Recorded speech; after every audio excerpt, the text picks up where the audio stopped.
Hello everyone, welcome back to my channel.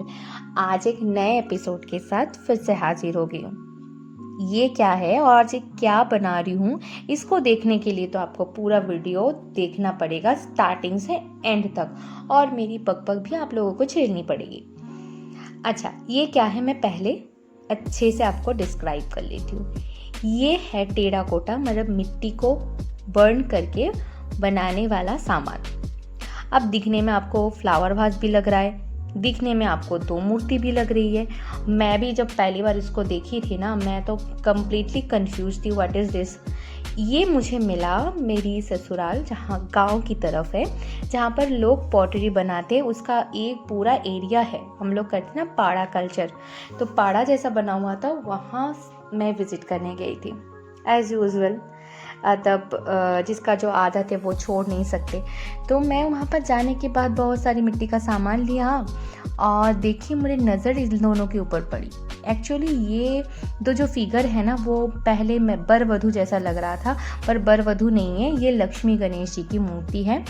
और ये ना एकदम परफेक्ट नहीं था, और परफेक्ट है भी नहीं। इसके ऊपर जो बनाई गई थी, इसका इम्प्रिंट लेकर, इसका फेस एकदम से परफेक्ट नहीं था। तो मैंने इसका 2 सेट उठाई और मैं सोची कि इसको मैं कुछ डिज़ाइन बनाऊंगी। पर फ्यूचर के बारे में सच में लाइफ में किसी को नहीं पता होता है, और भगवान आपको जहाँ ले जाना चाहता है वहीं पर ही आपको जाना है। आप कुछ नहीं कर सकते यहाँ पर, ये फिक्स्ड होता है। तो ये सारा सामान मैं गैदर करके जब रेडी हो रही थी नेक्स्ट डे घर लौटने के लिए, ससुराल के वहाँ से, मतलब गांव से यहाँ शहर में, मेरे को खबर आई मेरी फादर की डेथ हो गई है। अनफॉर्चुनेटली वो वाला सामान, ये सामान, इसके चक्कर में सोचने का मुझे और मौका ही नहीं मिला। मैं इतना व्यस्त हो गई लाइफ में और सब कुछ ठीक करने में, सिंगल चाइल्ड हूँ, तो सब कुछ सेट करने में इतना बिजी हो गई थी, ये सब के बारे में मैं लिटरली भूल गई थी। और देख भी लेती थी एक बार आंखें देखकर, पर फिर भी मुझे कुछ करने का मन नहीं करता था। एक दिन बहुत ज़ोर ज़बरदस्ती इसके ऊपर मैं वाइट कोट चढ़ा के मैंने छोड़ दी थी। मुझे लग रहा था क्या बनाऊँ, मेरे पास अभी टाइम नहीं है, इतना सारा रिस्पॉन्सिबिलिटी सडनली आ गई है, और सब कुछ छोड़ दी थी। ईच एंड एवरीथिंग मैं काम करना ही छोड़ दी थी। जो सारा सामान मैं डेकोरेटिव ज्वेलरी बनाई थी, वो थोड़ा सा जितना सारा बचा हुआ था, वो सारा ही मैंने थोड़ा थोड़ा करके सेल कर दी और छोड़ दी पूरा काम। फिर आज ऑलमोस्ट 3 साल होने को है, तो फिर वही बैक टू पैविलियन, और मेरा पसंदीदा काम है। मैं सोची थी कि नहीं, मेरे को मेरा पैशन और जो मुझे काम करने में अच्छा लगता है वही काम मैं करूँगी। मैं चाहे कोई कुछ भी कहे और कुछ भी बोले, कितना भी ऑब्स्टेकल्स आए, मैं नहीं रुकूंगी, और मुझे जो पसंद है वैसे ही मैं लाइफ लीड करूँगी। तो जो भी ऑब्स्टेकल्स आ रहा था, अभी भी आ रहा है, उसको मैं नेग्लेक्ट ही कर रही हूँ अभी। और मुझे को जितना टाइम मिल रहा है ना, मैं उतना टाइम मैं इस सारे कामों में बिजी रख रही हूँ अपने आप को। बड़ा फ्रेशनेस मिलती है, बहुत ज़्यादा फ्रेशनेस मिलती है इससे, और माइंड ना पूरा एक्टिव हो जाती है, फुल्ली एक्टिव हो जाती है। ये काम होता है ना जो आप बहुत पसंद करते हैं, वही काम आपको अगर प्रोफेशनली लेना है ना, उसमें आपको बड़ा मज़ा आता है। जो काम आपको पसंद नहीं है, आपको जो ज़बरदस्ती धकेला जाता है, उसमें आपको कभी मज़ा नहीं आएगा। तो मेरा सिचुएशन ऑलमोस्ट ना वही बन गया था। हालांकि मुझे टीचिंग प्रोफेशन बहुत अच्छा लगता है, बट क्या होता है ना, जब सेटिस्फैक्शन नहीं होता है ना, जॉब सेटिस्फैक्शंस, आप जब आपको जो चाहिए वो नहीं मिलता है उस जॉब से, तो आपको वो जॉब करने में मज़ा नहीं आता है, फ्रैंकली स्पीकिंग।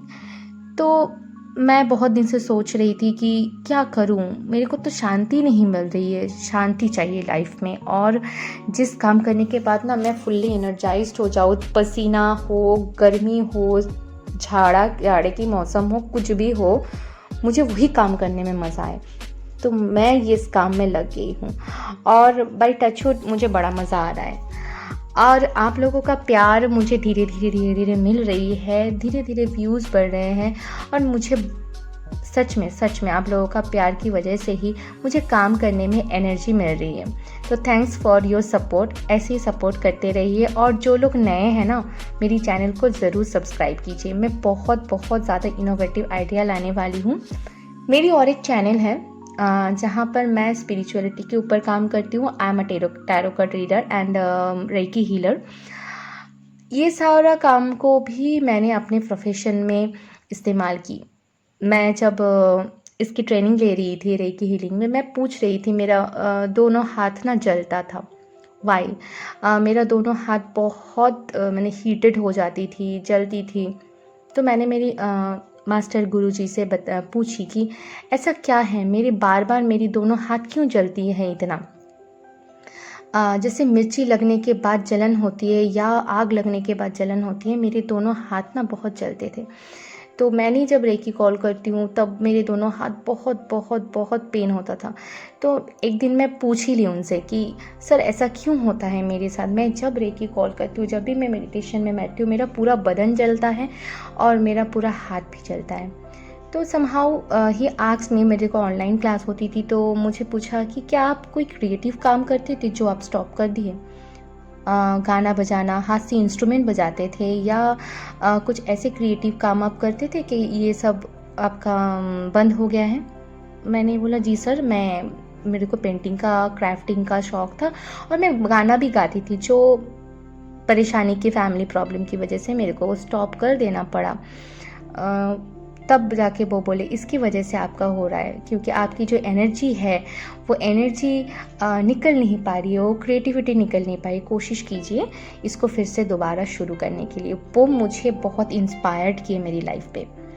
आप लोगों को लग रहा है कि मैं क्यों शेयर कर रही हूँ ये सारी बातें, क्योंकि आप में से भी बहुत सारे ऐसे लेडीज़ हैं या जेंट्स, दोनों के लिए बात कर रही हूँ, जो अपने पैशन को भूल जाते हैं, अपनी ज़िंदगी को भूल जाते हैं काम के चक्कर में, फैमिली के प्रेशर में। अपने अंदर का वो जो पैशन है ना, उसको मतलब मार मत दीजिएगा, उसको ज़िंदा रखिएगा और कोशिश कीजिएगा उसको फिर से दोबारा ज़िंदा करने की। अगर आपको लगता है कि वो डेथ हो गई है तो दोबारा ज़िंदा कीजिए, देखिएगा बहुत शांति मिलेगी। तो मैंने रेकी हीलिंग और ये सब के साथ ये काम भी चालू कर दिए and seriously I am telling you, मेरे हाथ अब नहीं जलते हैं।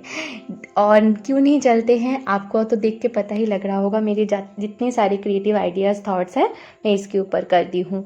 पूरी डिटेल में पेंटिंग की हूँ। इसके ऊपर मैं अभी तक वार्निश नहीं चढ़ाई हूँ, बट इसके ऊपर ऑब्वियसली एक कोट वार्निश आप चढ़ा दीजिएगा तो ये वर्क परमानेंट हो जाएगी।